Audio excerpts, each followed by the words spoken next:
The sixth Ragaz Group brought together business leaders from all around the world. We have been reflecting on Europe of the future, especially on the topic of how to reignite growth for Europe. Weak productivity is one of the big challenges of Europe going forward. We know that the working force in Europe is going to decline in the next 10, 15 years, and we need much higher productivity growth than we have presently.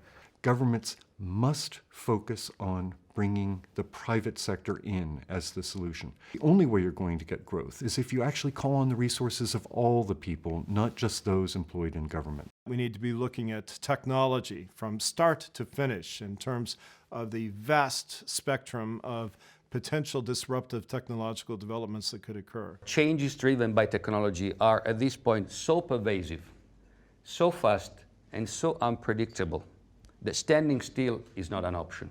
We know that innovation will take place largely because of digital innovation. We know that it will keep being an exponential kind of phenomenon.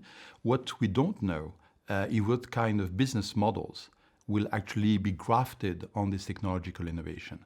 We're all benefiting now from lower energy prices, but in the end, we need to be thinking about translating those prices into momentum in manufacturing, in a number of other energy-intensive sectors. The most important energy trends at the moment is for sure the growth of the renewables on a global scale, but especially in Europe. We are still debating if this conversion is, economically speaking, a viable conversion.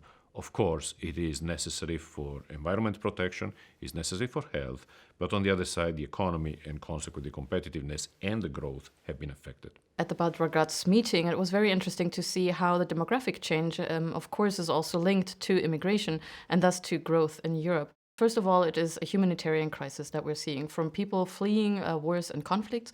But for refugees who are gainful refugees, we have to make sure that they're integrated into the labor market as soon and as fast as possible to really build up livelihoods and contribute to the societies that they will be living in. As for the EU, frankly, it's making a big effort to tear itself apart at this moment, given the huge disagreements among the 28 member states on how to deal with this. And not only that, it's tearing itself apart in actually putting up walls inside Europe and outside Europe. What instability in Europe, of course, plays against growth in the sense that there is a doom atmosphere. Clearly, people don't believe in their elites, don't trust the future, in stark contrast with what we heard in Bad Ragaz. The business community tells us that we must believe in our future, that the cards of Europe are very good. We have to convince the citizen that this is the case.